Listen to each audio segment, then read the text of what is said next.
point out that the sun shines down its power to all the world and makes the wind blow strong as it will. I wonder how gentle rains can fall upon the land, so lovely earth can stay lovely still.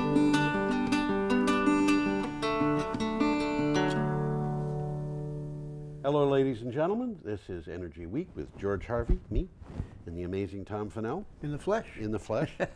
This is our 309th episode that we've had, and I go through this every week. Tom goes through his stuff every week, but you know, there's new people watching this every time we do it, no doubt. Every day I go to the internet and I find whatever news I can about energy and climate change. And I put together, for each article that I find that's interesting for the day, I put together a synopsis with a link to the original article, and I assembled 10 to 15 of those into a blog post that I put up at my blog, which is called geoharvey.com, geoharvey.com. And every week, Tom and I talk about the ones that we think are the most interesting. The best of the blog. I took your words away from me. Well, some of these are very detailed and interesting articles. Yes. And as we've said before, we could spend the whole show sometimes on a single one of these. Yes, and in fact, still have time left. There was one article on here that I thought we should maybe do a show on. Maybe we can. Yeah. So if it occurs to me, I'll try and alert you. Some of these things are worth being alerted. Yeah, absolutely. I guess we could just start right in, huh? I think we can, okay, yeah. We have a picture of air golly, pollution. Isn't that an amazing thing to think about? Who'd have guessed that there would be air pollution? Amazing. This is an item from CNN. CNN usually has some pretty good stuff on their website. Yep.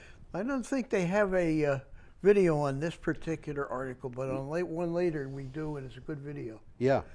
So this is called "The Ecological Foundations of Society Are in Peril."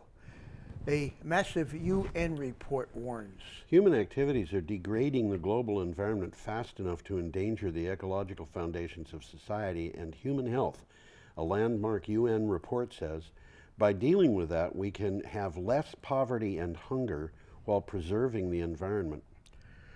What the article says, and this is worth repeating, our window for action is rapidly closing fast. Yeah. If we continue business as usual, we can expect, and they give us three things which are virtually certain. One, premature deaths caused by air pollution. Right. Well, we're already having those. Two, species extinction, and we'll Yeah. be talking about that a little bit later yeah. today. And finally, and this one's scary, antimicrobial resistant infections. You know, that has been something that's been developing for years and years. As soon as we get over it, we conquer something else pops up. Well, it's not just that. It's like penicillin is still used, but not very much, because the bugs that it would work on, they've developed resistance. So they keep having to develop new resistance to new bugs, and you know, some of them they can come up with something, and the next thing they know, they've got to come up with something new.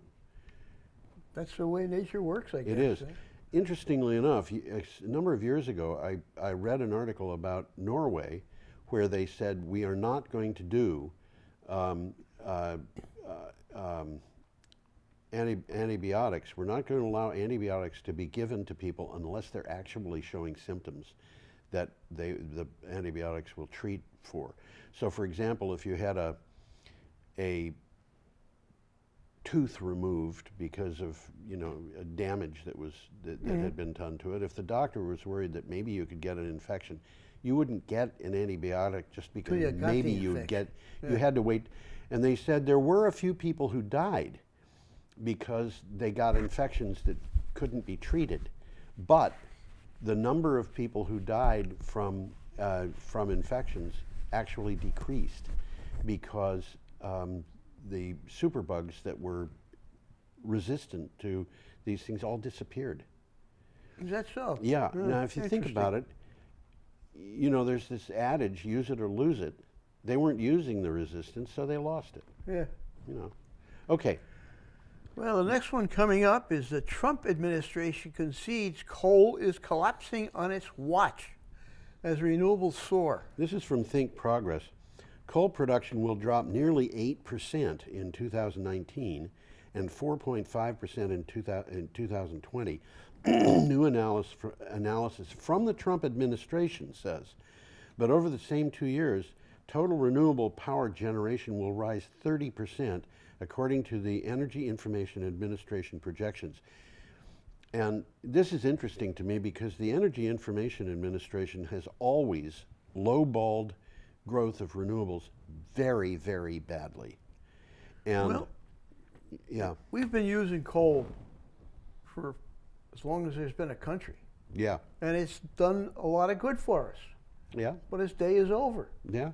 I mean, it's basically, and it's the economy, stupid. Yes, that's right. Well, it's more than the economy, but the economy is taking Well, a the bite out of it. economics is The what's doing economics. it, not the economy, but the Well, economics no, of coal. what I'm saying is it's not just the economics. It's there. We've got reasons to leave coal that have nothing to do with economics. If the economics were good for coal, we'd still have We to leave still it. have to.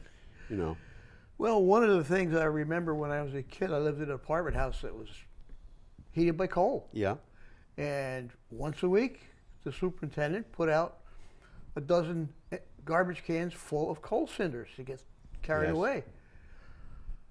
Now the coal industry has been avoiding that issue and putting these things up in ponds and stuff like Yep. that. And now the chickens are coming home to roost. Here's this pond, and they don't want to do anything about it because it's going Right. to cost them money. Yep. But if they don't do something about it, it's going to affect the population. You know, I put up other blogs besides the news blog, and one of them there's a link to it at the news thing, but it's called the U.S. Nuclear Power Report, and that has among other things announcements from the Nuclear Regulatory Commission. Okay. And what you just said reminds me of this.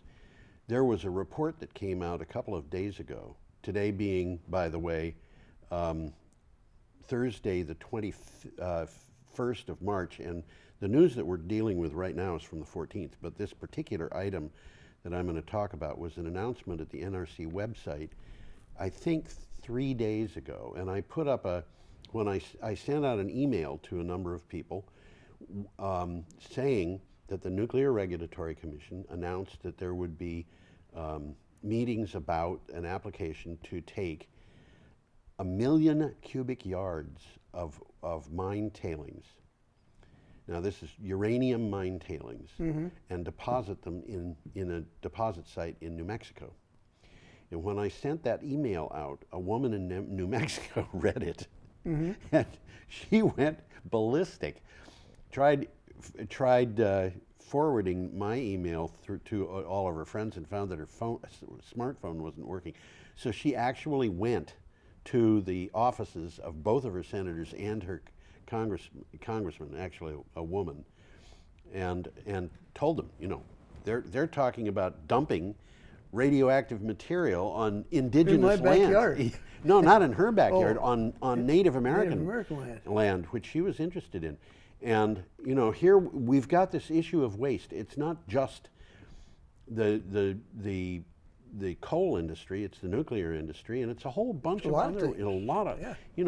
fracking has its waste, and Absolutely. and shale oil has its waste, and all this waste has to be dealt with. And the problem that we've got is the population of the world, the population of the United States, and so forth, has got to the point where the amount of waste that we've got is unbelievable, and we've got to do something with We've it. just been ignoring it. We've been If ignoring you it. don't think about it, it's going to go away. When I was in college, and I'm talking about like 50 some odd years ago, I remember a girl who was a classmate of mine was livid, absolutely livid, because an economics teacher had said, 50 years from now, if we keep going the way that we're going, this country is going to have enough waste in it to cover the entire country within 6 feet of it. And she said to him, what are we going to do about that? And his response was, why do I care? I'm not going to be here 50 years from now. she was just appalled. But that's the way people are acting. There's a couple of quick takeaways from this article. Yeah. First one, we talked about this already.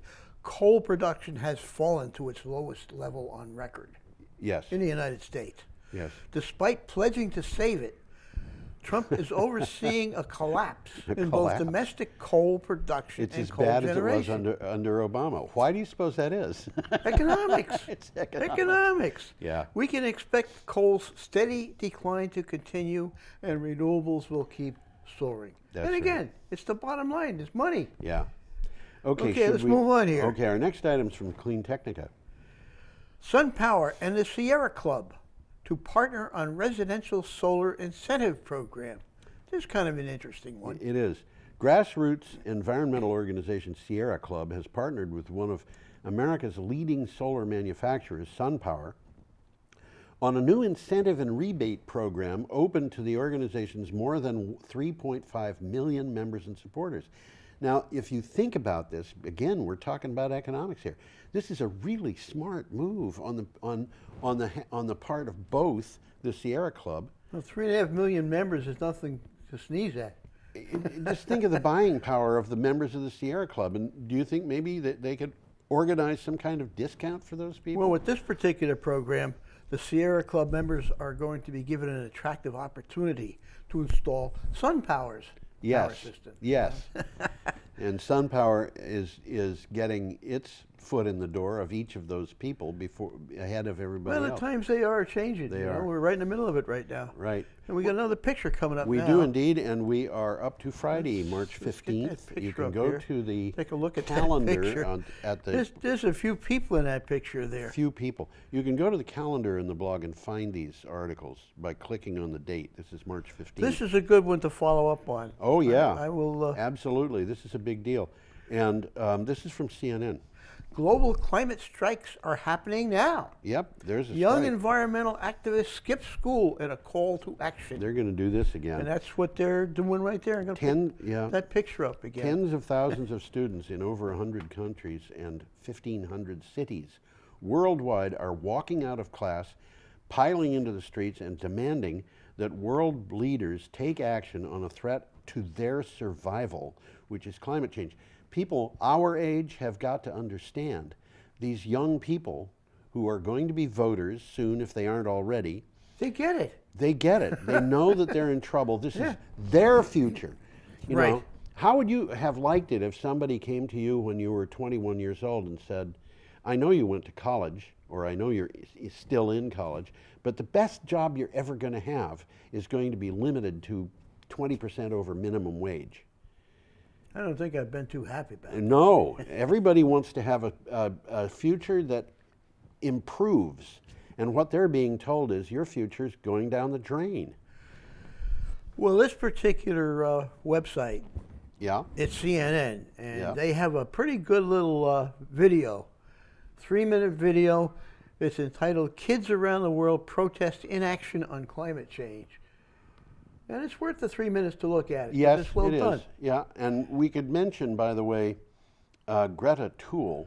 Well, you're going to be hearing more about her. Yeah, She's going to get the Peace Prize or something. I think she might. She I think might. yeah, I'm not shy. And you know, we're talking about a girl who's 15 years old, and probably 95% of the people you see in that picture would know who she was, even though that picture is from New Zealand and she's from Sweden. These kids have all been motivated by a girl who's striking personally every Friday. She takes every Friday, goes to the Swedish Parliament, sits down. Sweden, by the way, is one of the best countries in Europe for action on climate change. And she sits down at the Parliament and protests. Well, this is a quote. It's not her quote, but it's a quote from the article. Not because we want to skip school, but because we're scared. Yeah. Climate change is the largest threat to our lives, our future, and our world. Yeah. Hope is the only thing more powerful than fear. Yeah. And hope is the only thing that's going to propel us into action. Right. Okay. Well done. Well meant. Well done, Good, yes, absolutely. Good quote. And now we are up to an item from Ars Technica. This one's interesting. New fuel cell material can run efficiently in reverse, storing energy. Yeah. That doesn't sound like it's a great whoop, but it is. It is. You'll tell you us. know, we've known about fuel cells that could that could manufacture hydrogen. Sure. You feed them Been electricity. around for a long time. We've known about fuel cells that could take hydrogen and make electricity. Yep. Now we've got one that will Works go both either way. ways. AC/DC. That's right. Researchers have developed a fuel cell that can run efficiently in both directions, either using hydrogen or methane to produce electricity or using electricity to produce hydrogen or methane. Their measurements suggest they can get 75% efficiency in a cycle.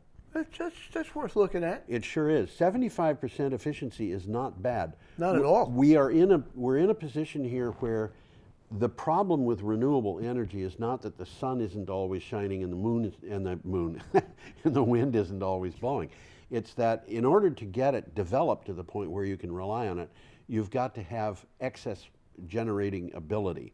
And the way they deal with and a way to store that. yeah, that and the way that they have been dealing with that is if there's too much wind power, and you've got to reduce the amount of power on the grid because you have to, what they do is they furl the wind turbines so they aren't making. So that means the wind's blowing. Waste. It's waste.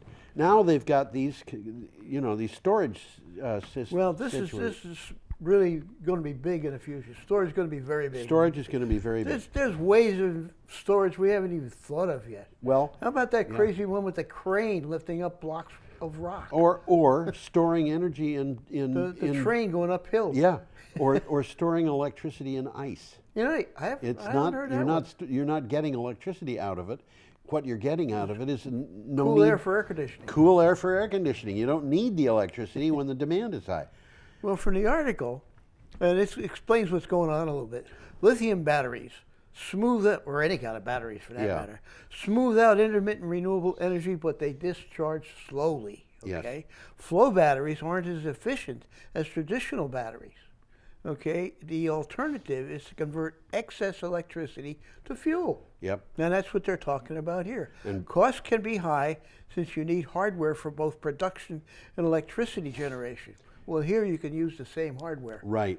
And one thing that I want to mention, this is something that's worth mentioning every once in a while. Just it sounds like it's apropos of nothing, but the moment somebody starts using the word efficiency, it doesn't mean that there's necessarily something wrong, but it's a good idea to say efficiency. What does that mean? Mm-hmm. Because if you don't know what efficiency means, then you don't know what it means. It means different things in different circumstances. I had a conversation with an engineer from Vermont Yankee, and I said to him, "How efficient is that power plant?"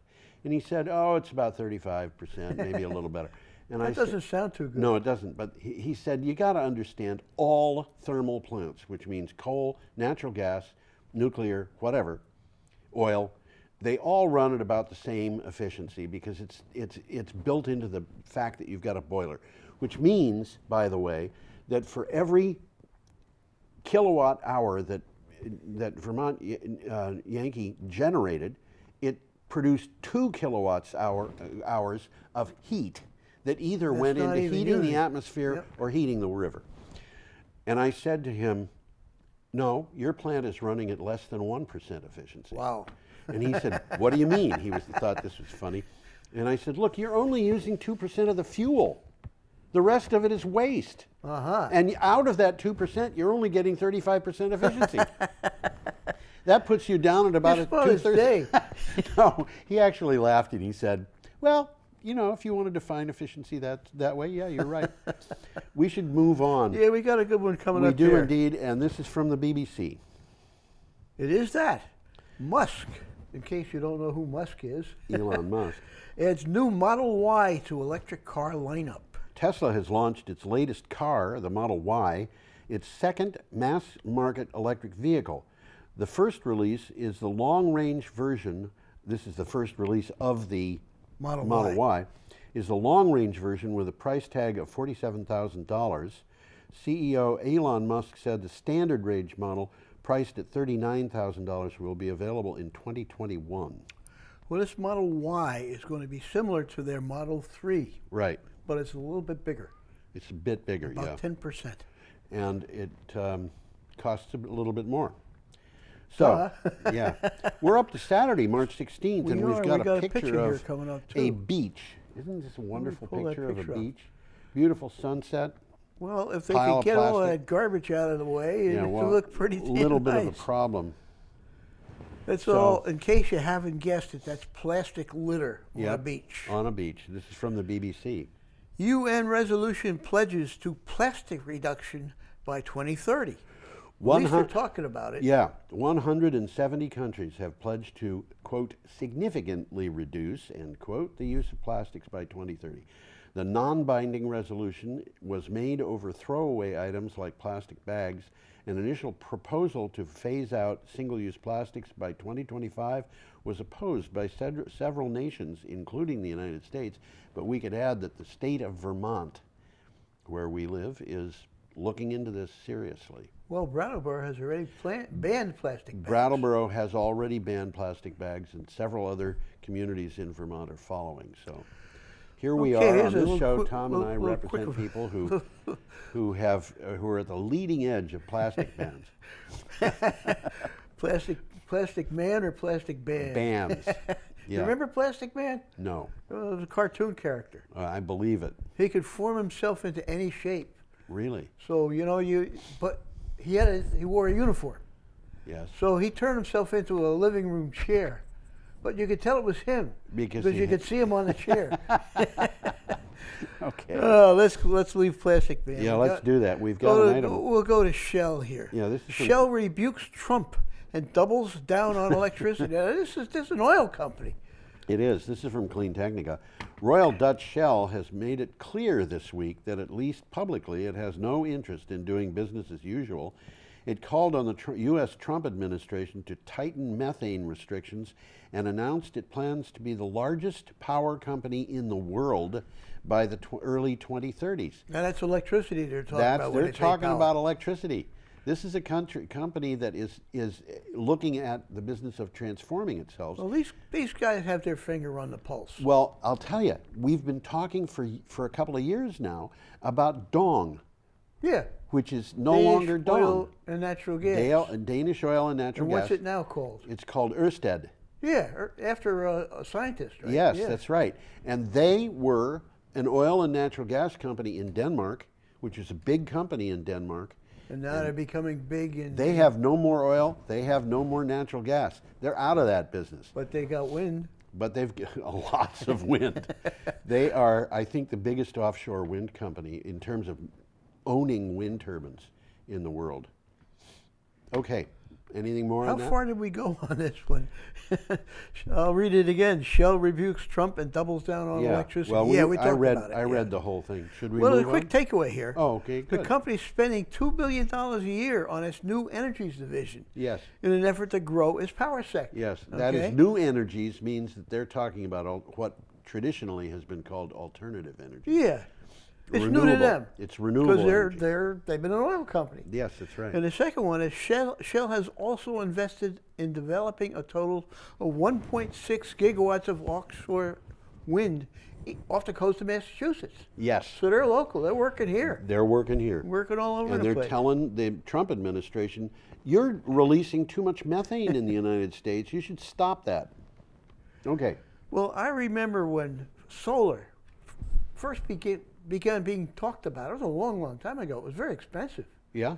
And Shell then bought into solar. Yeah. And it was so expensive then it wasn't really practical. Did you know Richard Gottlieb? Yeah. Richard Yeah. Gottlieb, for anybody who doesn't, there's a lot of, Richard What was the Gottlieb, name of his company?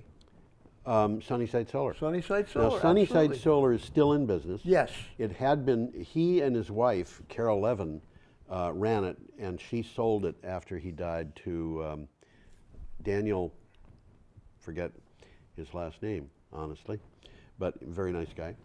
And anyway, I'm sorry, not Daniel, his name is Joe. Yeah, You I got know it. Joe. Yeah, very nice guy. Anyway, Richard Gottlieb, who lived in Brattleboro, Yeah. early in his career, one of the things that he did installing solar power was installing solar cells on satellites that were taken into space by Vanguard rockets. Yeah, he did some esoteric stuff like that. This is Yeah. like, when was that? Like the 1950s, maybe the early 60s? I think it was the 60s, yeah. But you know, if you went to Sunnyside Solar, you were going to one of the most experienced solar installers in the world. Local guy. Been in the business for nice 50 guy. years. Okay, we're up to an item from Utility And Dive, we've got a and we have a picture here picture of a coming up solar here. array. It's not really a great picture of a solar Well, it array. looks like a solar array to me. Yeah, but it's monocrystalline. I can tell that by looking at it. Okay, what do you got? Well, the article says how Arkansas eliminated third-party solar barriers in a red state. Right, and what they mean by here is not that the government of Arkansas is communist, but that it's conservative Republican. It's interesting to me that communists and conservative Republicans have got this funny Thing about reds, huh? thing about being like each other. Okay, a Republican-sponsored bill passed in Arkansas this week is seen as a major boost for solar power, as it will allow third-party financing and increase project size limits in the state. The bill was passed in the Senate by a vote of 28-2 and in the House by 83-5. Pretty good margins. I Yeah, would this guess. is, you might call this bipartisan. Well, it is bipartisan. Sure but, is. But it's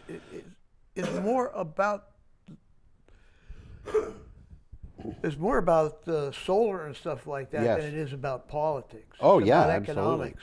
Absolutely. So I got a quick takeaway here that Okay. explains what's going on. Okay. Utilities frequently come out against policies that make it easier for people to generate their own power. Right. Duh. Duh. Third-party financing allows solar leasing and power purchasing agreements Right. to the end user. Right. This has become particularly lucrative as business and residential interests see solar as a lower-cost energy option. Right. And in particular, they had managed to get the state to put in these barriers saying you couldn't do this, you couldn't do that, you couldn't do this. And this legislation is throwing them out the Right. window. And there have been a number of states, New Mexico, for example, they were talking a couple of years ago about connect fees of $150 a month. if Well, they people were have trying to solar on save roofs. their They were their trying to- monopoly, basically. Yeah, they were trying to do that. Okay, we're up to Sunday, March 17th. And Many in Germany still in a diesel-fueled daze, in denial about EV transition. I was appalled by this. The German auto industry is seen as, has been through quite a scandal surrounding Dieselgate, but that's not stopping some from clinging to diesel. The Verge, which is a publication, reports that diesel energy enthusiasts are showing their frustration through weekly protests. They're protesting abandoning diesel engines. Well, you know, we don't think much about diesel engines here in America because we don't make many diesel cars. Yeah, But in Europe, that's almost what people everybody's use. driving a diesel car over there. Yeah. Now, I drive a diesel car, Yep. and I've driven a diesel car in Europe, and it's a different experience. I Oh. mean, my car's slow. Yeah. These diesel cars in Europe are everything the same as a gas car. Well, diesel engines. Different technology. Yeah, diesel engines produce more power per weight. So you can get a smaller engine producing the same amount of power, or a same-sized engine would produce more power. More power. So they don't want to abandon that. And these people, I think they haven't tried electric cars because you can get more power out of a smaller weight. You know, my last car was a Prius. I don't have a car anymore, but my last car was a Prius. It had an engine and a motor, okay? An engine and a motor. It was a 4-cylinder engine, which was 65 horsepower, and it had a 50 horsepower DC motor. Okay. So how big is a 50 horsepower DC motor? I don't think it's very big. It's about the size of a grapefruit can. Honest to goodness. I mean, what's going on here? And you know, it was an interesting thing for me to come up behind a piece of road equipment that was going 5 miles an hour up a road that was twisty and windy, and I couldn't pass going up a steep hill. And so here I am going 5 miles an hour, and my engine quits. Why? Because it's not needed. Yeah, okay. Okay. Well, I don't know, did we read this article yet? Yeah. SEC charges Volkswagen. Oh no, we didn't read that. This is also from Clean Tech. SEC charges Volkswagen and Martin Winterkorn with massive fraud. Yep. The Securities and Exchange Commission has charged Volkswagen and its former chief executive, Martin Winterkorn, pardon me for pronouncing these things with German. Well, he probably does. Yeah, he probably does, with defrauding investors. The SEC says that Winterkorn was in on the whole diesel emissions cheating scheme as far back as 2007. What happens when these people come up against, under a Congress and a White House that are controlled by Democrats? What happens when the SEC figures out that the American oil companies were defrauding their investors and saying that climate change wasn't real? That's interesting. How many people are going to go to prison? I don't think too many people did. How many will? Oh, how many will? Well, what's going on here is everybody can remember a couple of years ago. Yeah. Where VW was cheating on their tests. Yes. Okay, and they had built something into the car that if the car wasn't moving, certain number of things happened. If the car was moving, something else happened. Right. And they were getting good marks on the tests, yes, which weren't based on reality. They had an air pollution device that required a lot of power to run it. Yeah. So you'd get better pickup, better acceleration if it wasn't running. It wasn't running. So what do? Well, you have the car keep track of two things. One of which is, are the drive wheels turning? Yeah. Which means that either the car is moving or it's sitting still and it's being tested. Yeah. And is the steering wheel being moved? Yep. Because if the steering wheel isn't being moved, it's not going anywhere. It's not going anywhere. So the air pollution control device would be on when it was being tested and off when it was not, which is a cheat. Well, the backstory here is, of course, they got caught with their hands in the cookie jar. They did. And so they have, what they seem to have done, and this is just my observation, is they're going whole hog ahead with electric vehicles. Yes, and by the way, we have these a picture. People are saying, we have a picture that was out yeah, of we do have a sequence here, picture. so we can put that up. I should pull it up. Yeah. That is a VW ad that says, like, really clean diesel. Yep, okay, we know about that. Well, really they clean came out and they said they're doing all sorts of electric cars, which I think is a good thing. Yeah. And this group of people that owns diesels has turned around and said, you couldn't trust them then, you can't trust them now. Well, what can you say? Okay, now we're up to an article from the Scotts Bluff Star Herald. Scotts Bluff? Let's get us back up. Yeah, why not? Okay. Why not? There's us. There's us.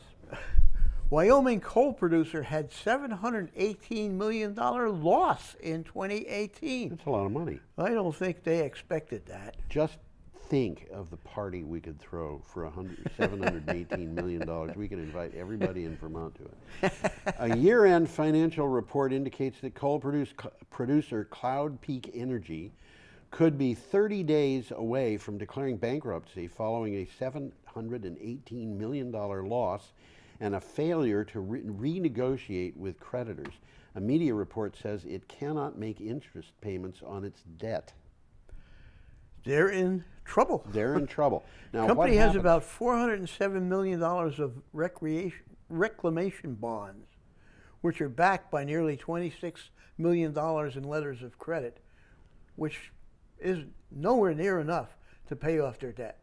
Yeah, and these coal mines have to be reclaimed, which is why that reclamation bond was there to begin with, which means this is going to be a pollution problem. It's going to be a big problem. It's going to be a big problem. And why are they in this position? Well, because Donald Trump has not been able to bail them out, is what it boils down to. Not that he hasn't tried. Not that he hasn't tried. He's done everything that he could, and a little bit that he shouldn't have, I think. And, the coal industry is out of business. Cloud Peak Energy was one of the biggest coal producers in the United States, and they're going under. And when they go under, their creditors are going to be in trouble, because when their coal mines are put up for auction, nobody's going to want them. No, I've seen this where coal companies go under, and the assets go up for auction, and what do they bring? Nothing, because nobody bids. Although I'll tell you, several years ago, Colt Industries, the manufacturer of the AR-15 and all the rest of that stuff, went broke. Smith and Wesson went broke too, but Colt and Smith and Wesson both in the last within the last 20 years. They went broke? Wow. Smith and Wesson was sold for $17 million. That's pocket change for some people. Sure. And Colt went broke, and their company was put up for auction, the whole company. But the problem was the person buying it had to assume certain liabilities. Uh-huh. So what was the asking price at the beginning of the auction? I don't know. Guess. $1. Zero. Zero. The auctioneer said, "Is anybody willing to bid zero for this company?"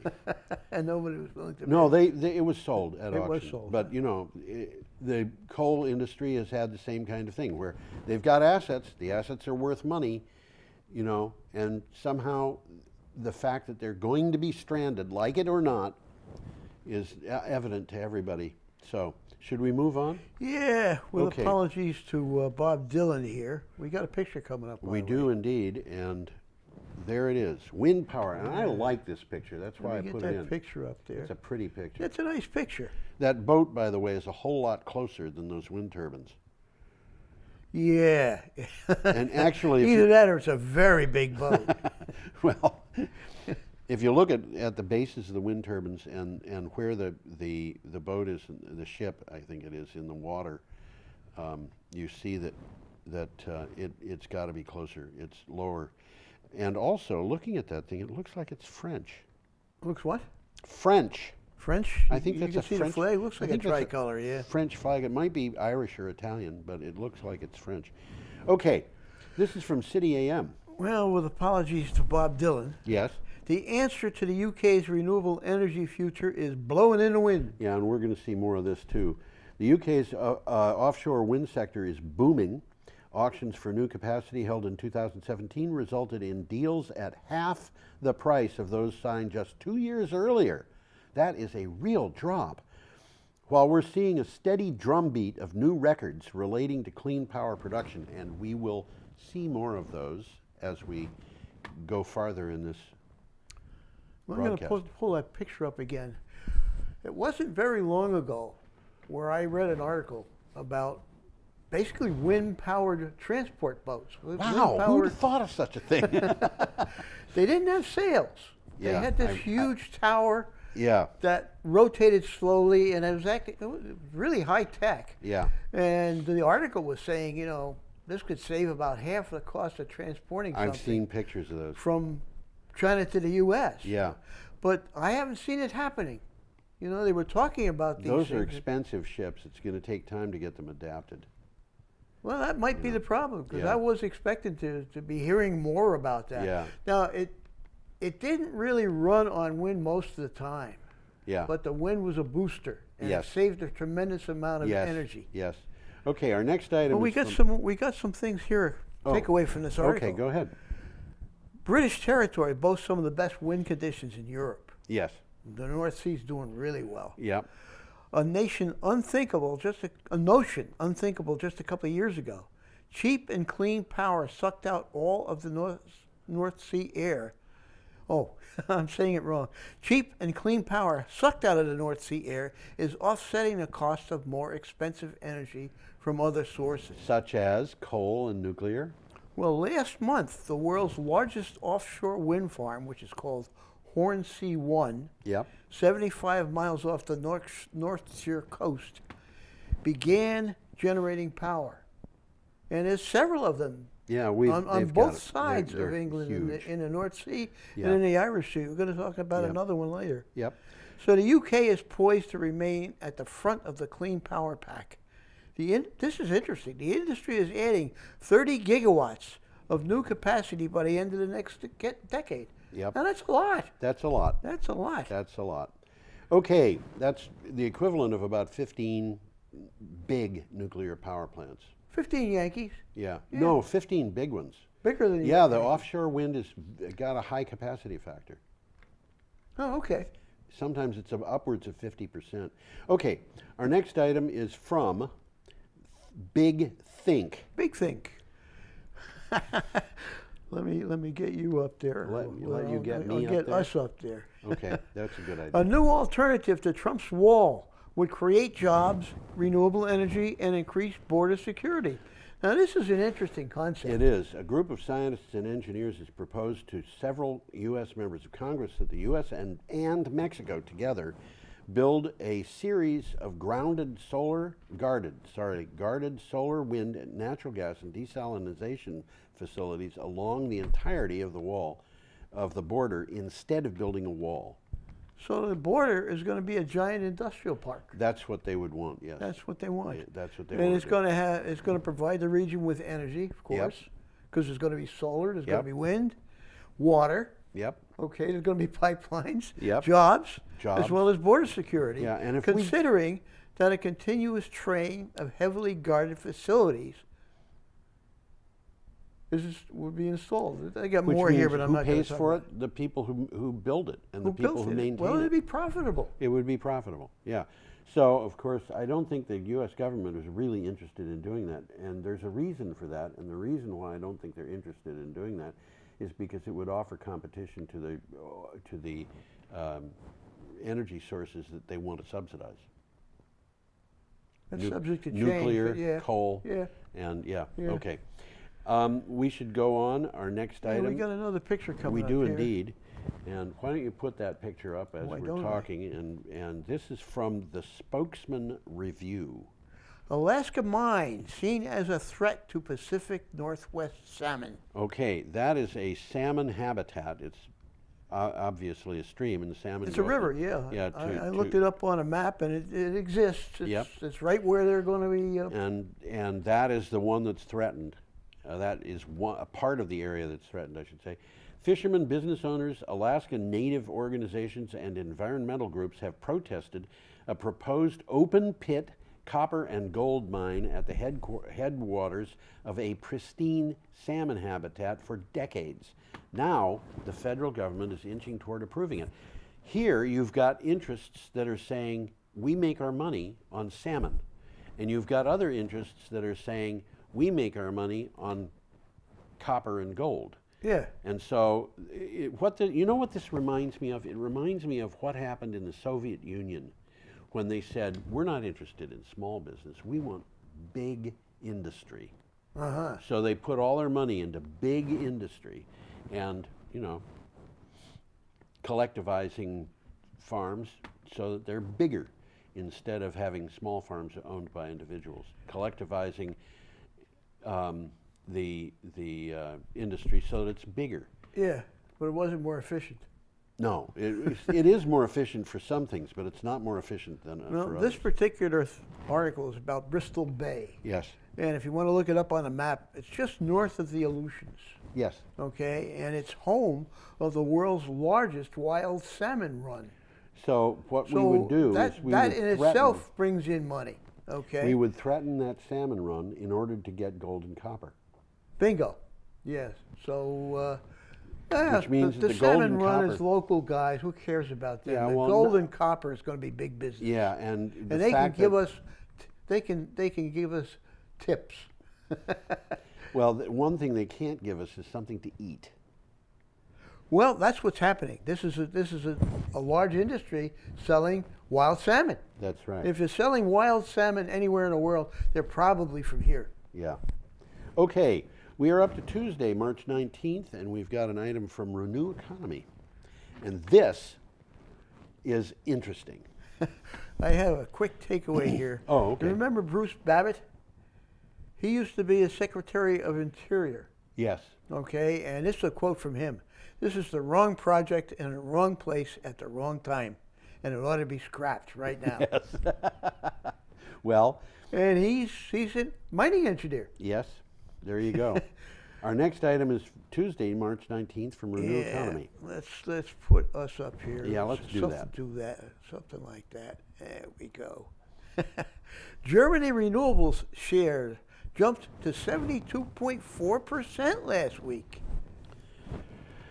It seems like something of a trend. In the 10th week of the year, Germany got 65% of its electricity from renewable resources. In the 11th week of it got 67.6% of its energy from renewable resources. And in the 12th week, Germany got 72.4%. We're getting up to 3/4 here. And that does not include the 10.9% that they got from nuclear power. Well, what we don't think about, this is March. Yes, And what do they talk about March?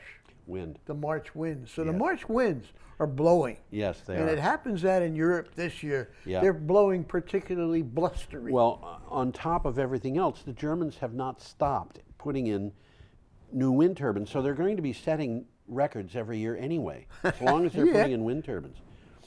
Yeah. Okay. Well, they expect these windy conditions to continue sporadically for a while. Yep. There's nearly 30,000 wind turbines In Germany. in Germany. Yep. Okay, some of them, of course, are in water. The nameplate capacity for those wind turbines over 50 gigawatts. That's a lot. That's a lot. That's yes. a lot. Yeah. They They have the more from question wind. here: can Germany meet its goals of phasing out nuclear by 2022 and brown coal by 2038? Oh, And they yeah. say it's very likely, Oh, yeah. having already Absolutely. met their 2020 renewable target of 35%. In Germany, 2018. They met that 2020 I thought it was target. 2017, but Oh, 2018. I'm I'll sorry, give you 2018. 2017. They're on their way. They're on their They're way. on their way. Speaking of wind power, we have a We picture got another coming picture coming up, up. and And I'll this is bring the, that one the up here. Walney extension, which is a big, big wind offshore Well, that's the name of an offshore wind farm wind in farm. the UK. And this is from Clean Technica. Germany Renewables. Nope, No, that's you're back. I'm at on the wrong one. page. You are. Wind generated 35% of British electricity last week. Actually, it was 35.6. Wind energy accounted for 35.6 of Great Britain's electricity generation for the week. Again, we're talking about the March winds. Running March 8th to March 14th, beating all other generation sources. Further, offshore wind provided 21.4% of Great Britain's electricity, beating out nuclear energy, which only provided 21.3%. Well, this is a repeat of what I just said. Europe sure is. has recently been experiencing blustery wind conditions, Yep, which have had an impact on renewable energy generation. right. The UK intends to increase offshore wind capacity to 30 gigawatts. Yeah. That's a good amount, That's a hefty which is amount. 30% of the country's total generating capacity. Yep. And they intend to do it by 2030. And I think they're well on their way. Our next item is from Utility Dive. A little bit more close to home. Yep. Maine renews net metering as lawmakers prep new clean energy and utility reform bills. Now, the government of Maine had been controlled by Republicans in the last legislature. Now, Yeah, what was we have it's Now it's a controlled by Democratic- Democrats, and we've got a Democrat. It's a woman, governor. isn't it? Yes, the governor's a woman? that's right. Maine lawmakers passed a bill to eliminate gross metering in the state and establish net metering for solar customers. There's a huge difference between those two. Governor Janet Mills is thought to be likely to sign it. She's going to sign it. Other legislation to boost the state's renewable energy is also coming. Net metering means you supply money to the electricity to the grid. Sometimes you take some out. At other times, you are only charged for the difference. Well, that's just what the article says. Yeah. The bill restores a decades-old policy of net metering, which Right. credits solar customers for the energy they supply to the grid. Yeah. So if you're making more energy than you use, and you pump it into the grid, you get paid for it. Right. Okay. Upcoming legislation will move forward with offshore wind and power barriers to solar Yep. and lower barriers to yeah. solar. There are also discussions against purchasing the states to investor-owned utilities and moving them toward customer-owned model. Right. That's interesting. Yes. Last month, Mills, the governor, signed an order ending a wind moratorium that had been put in place by former Governor Paul LePage. Who hated what wind was power. going on there? LePage. A moratorium? Yeah, he did not like Whose wind pocket power. was he in? I have no idea. In California, they're likely to graduate solar level policy. It feels at times like we're still in it. That's Maine, in the sandbox eating crayons. Right, eating crayons. Okay, we're up to Wednesday, March 20th. This is the last item, We- last day of the week. That's right. We got and another we picture have a coming picture up here of And that's not a nice flooding picture. in Nebraska. That's a flood in Nebraska. And this is supposed to be one of the worst floods, or the worst flood that they've ever had in some places. Well, the article's explaining how it happened to flood. Yep, and it's from Clean Technica. Climate change comes to the American heartland. Parts of several states in the Midwest have been devastated by a wicked combination of frozen ground, accelerated snowmelt, and 1 to 2 inches of rain. 1 to 2 inches of rain. That's a lot. It's a lot, but that's not enough to cause any trouble when it comes on Well, I'll under explain otherwise that in normal. a second here, yeah. All of these can be attributed to some degree to changes in climatic conditions associated with a warming planet and climate change. Well, this is from the article. Changes in the polar vortex brought unusually cold temperatures to the heartland in January and February. Yep. Okay, which froze everything. Yeah. Okay, rains last week brought about twice as much rain as normal. Yes. Okay, the frozen ground was unable to absorb the moisture, which flowed directly into local rivers and streams, and that's what we're looking at on the picture. That's what we're looking at. there. And you know, the Fort Calhoun nuclear plant they were at a point where, in order to get employees to the plant and out of the plant, Yeah, because those plants are on rivers. yeah. In order to get people in and out, in order to get supplies in and out, they had to use helicopters. Do they really, At huh? one point. Just to keep the plants running. Just to keep the plants running. And they got to a point where they were able finally to use boats. But, you know, this is not good. And and they're expecting that the waters are going to rise. And if they rise another foot, they may have to shut that plant down. So, should we move on? Strange things are happening. That's yeah, right. we got to move on. We've One got interesting two articles coming up here. We got 2 articles that are both interesting. Both interesting. Yeah, and they're related. And they are. But, Unrelated, but related. yes. The first one is from Clean Technica. There are no pictures associated with this article Not here. with the first one. But if you go to the article, there's some interesting pictures there. And the second one has a picture that could be related. We will to that. show We'll the touch second it. one, yes. Okay. S2A Modular, name of a company, Yep. offers affordable net zero homes with Tesla renewable energy components. So they struck a deal. Yeah, S2A Modular is building a factory in California to produce homes using net zero energy. So they're going to be building homes in a factory. That's right. Over the course of a year, if you own a home that comes out of these things, you are not going to have any bills for energy. Yep, net zero. That's net zero. The best news is that with its modular approach, which we've had people from Bensonwood here, you know, on the show, the engineers that we're talking about, engineered lumber and houses built in factories, and why this is a good way to do things. With its modular approach, S2A Modular can provide a superior building for about 20% less money than the traditional structure. This is an interesting article. If Isn't you got it? the time, I would recommend you look it up and read it. Because it's good. Especially if you're going to build a house. Because if you're thinking about a house, absolutely. Because you may not be able to buy from S2A Modular, but you can get houses that cost less than normal construction. And they're good houses. Good houses, superior houses, less than normal construction that are net zero or almost net zero, which means that you can just kiss your potential energy bills away. Absolutely. Because they're going to be gone, and you can save money doing that. And Well, that's the thing that's going to kill fossil fuels in the United States. There's some nice pictures in this. Nice. Homes, condominiums, Yep. apartment house complexes. And the article shows low-cost home, Yeah. high-priced home, Yeah. and modern, Something in between. kind of weird modern home, and traditional-looking home. Well, here's a quick takeaway. Yeah. For a 2,000 square foot traditional home, Yep. it takes about a year to get from start to finish. Yes. Okay? With modular, you can do that within about 3 months. Yes. Okay? It's about a week in the factory, then it gets transported. Okay? And right now, they transport them on the roads. They go right through Brattleboro. Yes. You know, they make that turn by Brown and Roberts. Takes them Yes. about a half a day. Yes. But they can't put them on the interstate. They're not allowed. Oh. That's why they have to go through Brattleboro. It's kind Well, of stupid. You know, I talked to Ted Benson at Bensonwood, and he told me that when they build these things in the field, they can get a house up in 3 days.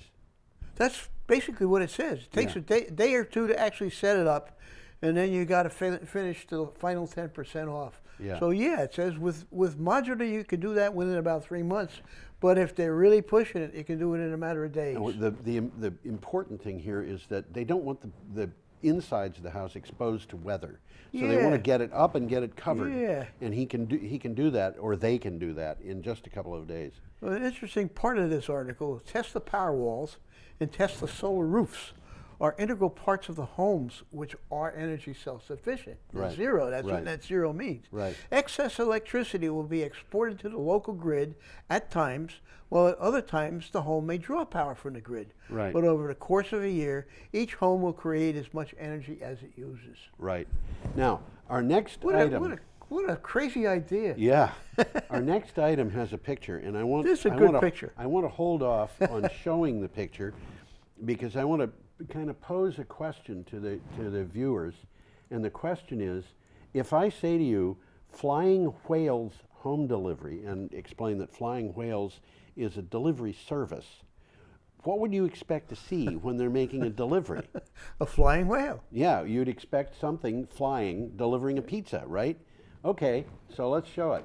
And there is the flying There's whale. the flying whale delivering. And it's pulling it in a home it's delivery. carrying a home Carrying a delivery. home. It's carrying a home. That's home delivery. This is home delivery. Different meaning. Yes, right. For home delivery. And this is from Clean Technica. What do you got for a title, Tom? Can we get back to a clean future with hybrid airships? China And the is company is called Flying Whale. Flying Whales. It's a Chinese company called, no, it's not a Chinese company. It's French. French company called Flying Whales. The name is in English. China is betting big on airships for freight with a partnership with a French company called Flying Whales. Better access to remote areas and big cost savings are the reason. But will airships open a path to cleaner air transport? There are a number of reasons to believe that they can. Well, from the article, and I'll put us up here. Yeah, An let's do airship needs about 1.5 megawatts to resist winds and move safely. But while loading and unloading, it can require double that in short bursts. Yeah. Okay? So Flying Whales work with an ultracapacitor company to provide power for those short bursts. Right. So the airship can use much smaller engines. Yep. And they're saving a lot of energy. They're saving a lot. And you know, as I look at this, I think about the Hindenburg and those big airships that went across the Atlantic during the 1920s and 30s. And yeah, the Hindenburg burned up, and there were a couple of them. It was full that of crashed. hydrogen. It was full of hydrogen. But you know, if you think about the fact that these people who were being transported across the Atlantic Ocean got on an airship that provided them with berths that they could sleep in. Yeah. They were comfortable. They had they could walk around. They could go to a restaurant area, Movies. whatever, and it was comfortable. And they would get across in maybe a day. Mm-hmm. You know, and how is that different than going by jet? Well, going by jet, you get across in maybe, well, counting the time that it takes to go through the lines in the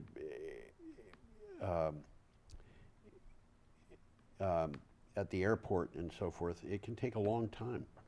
Absolutely. So this, I think, may be a bigger issue than just delivering a house now and again.